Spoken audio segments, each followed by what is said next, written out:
Right now, Qatari mediators are sitting down with U.S. and Iranian officials, trying to finalize the paperwork on a lasting peace agreement. But at the exact same moment those diplomats are talking, the Iranian port city of Bandar Abbas is shaking from the sound of incoming munitions. For the past 6 weeks, a fragile ceasefire has kept a tense lid on the hostilities between the two nations.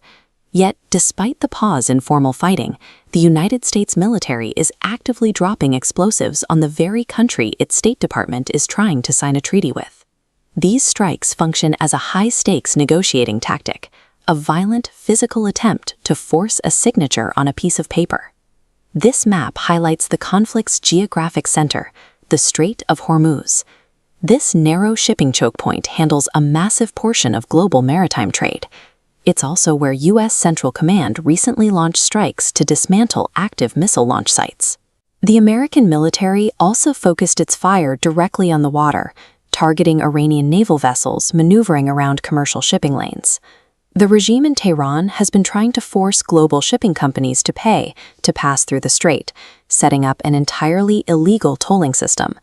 To enforce those tolls, Iranian forces have been caught dropping floating contact mines directly into the paths of international cargo ships. This tactic has isolated Iran on the global stage, with even long-standing rivals like Russia and China strictly opposing any disruption to the open flow of maritime trade. The Pentagon's official position is strict. These bombings are defensive measures to protect American forces in the region and guarantee the strait remains completely unimpeded. For America, securing physical dominance over the water is a hard prerequisite. The waterway must be open and safe before signatures go on a page. While the military locks down the strait, the diplomats back in Qatar are dealing with a completely different kind of chaos.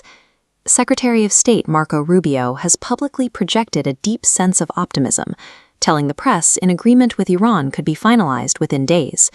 But that optimistic timeline conflicts directly with the president's own public messaging.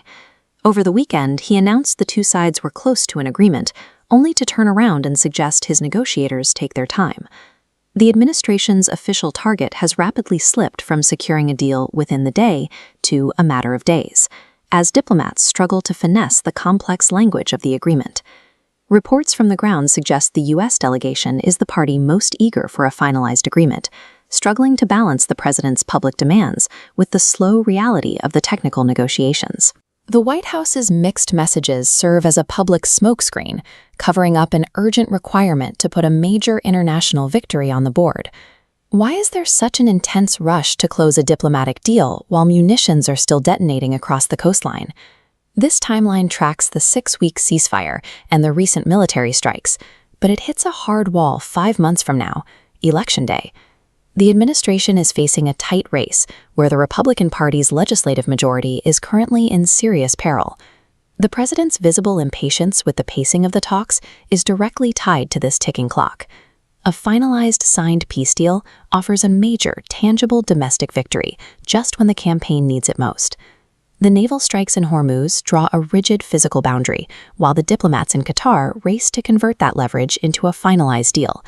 It is a calculated, simultaneous application of explosive force and urgent diplomacy. Both tracks are being driven by an administration that realizes it cannot afford to lose a global shipping lane, nor a domestic election.